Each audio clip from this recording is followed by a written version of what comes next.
इससे पहले कि मैं आपको पेज स्पीड चेकलिस्ट के बारे में थोड़ा सा हम डिस्कस करें, पहले एक सिंपल सा स्टार्ट सुन लें। मैं और आप अगर एज अ एंड यूज़र किसी वेबसाइट पे जाते हैं, तो अगर वो वेबसाइट 2 सेकंड से ज़्यादा लेती है लोड होने में, ऑन एवरेज 2 सेकंड से ज़्यादा लेती है ओपन होने में, तो मैं और आप उस वेबसाइट को छोड़ के कहीं आगे चले जाएंगे। किसी दूसरी वेबसाइट पे चले जाएंगे।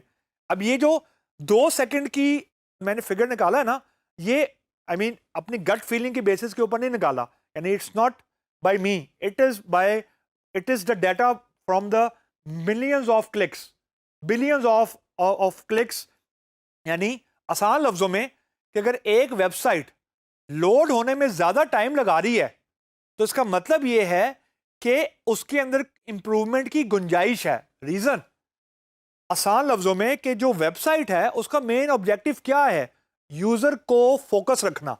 जितना यूजर का एंगेजमेंट टाइम आपकी वेबसाइट पे ज्यादा होगा, उतना ही ज्यादा चांस है कि यूजर, अगर आपकी ई कॉमर्स की वेबसाइट है तो उतना ही ज्यादा चांस ज्यादा हो जाता है कि यूजर आपकी वेबसाइट से कोई चीज परचेज भी करेगा, या आपकी सेल जो है वो ज्यादा होने का चांस है, या लीड जनरेट हो सकती है, एंड सो ऑन।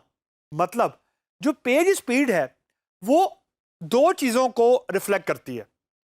या तो ये वो टाइम है जो आपकी वेब पेज कंप्लीटली लोड होने में ले रहा है, it has to be less than 2 second, number 1। या अगर थोड़ा टेक्निकली देखें कि जैसे फॉर एग्जांपल मैंने लिखा bbc.com और एंटर किया वेब ब्राउजर पे, तो मेरे एंटर करने के बाद सर्वर जो है, फॉर एग्जांपल जैम सर्वर है, जैम सर्वर ने मेरी रिक्वेस्ट को रिस्पॉन्ड किया।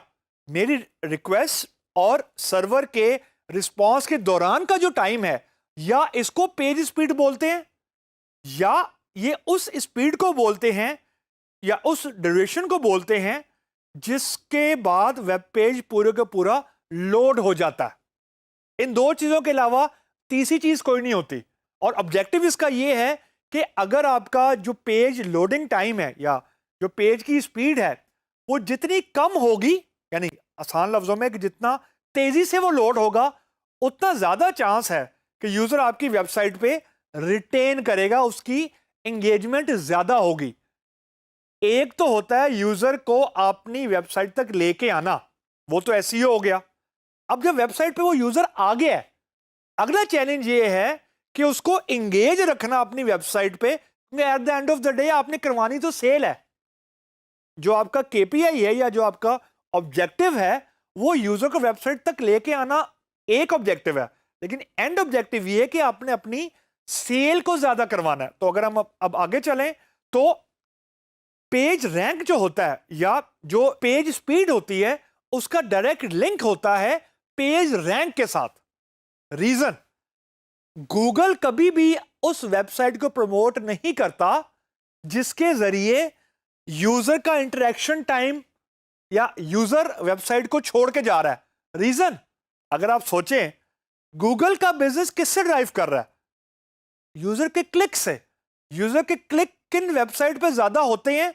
जो जल्दी लोड होती हैं। तो अगर एक वेबसाइट जल्दी लोड नहीं हो रही, तो आपकी वेबसाइट का तो बिजनेस लॉस हो ही रहा है। At the end of the day Google का भी बिजनेस लॉस हो रहा है, क्योंकि गूगल तो चल ही यूजर क्लिक्स के ऊपर रहा है। तो उन्होंने इसको, आप यूं समझे कि एक मेजरमेंट का पार्ट बना दिया। यानी अगर हम ये कहें कि ये एक वेबसाइट एसईओ अनेबल्ड है, या गुड एसईओ अनेबल्ड है, या बैड एसईओ अनेबल्ड है, उसके अंदर एक फैक्टर पेज स्पीड का भी आ जाता है, यानी पेज लोड स्पीड का भी आ जाता है। And it is a very की फैक्टर। यानी जब गूगल ने आपके पेज को रैंक करना है, तो उसके अंदर मल्टीपल फैक्टर्स हैं जो हमने डिस्कस किए हैं। उसके अंदर एक factor how fast your website is, यानी जो पेज स्पीड है वो उसकी कैसी है वेबसाइट की, वो एक बहुत बड़ा सिग्नल होता है toward the page rank by Google.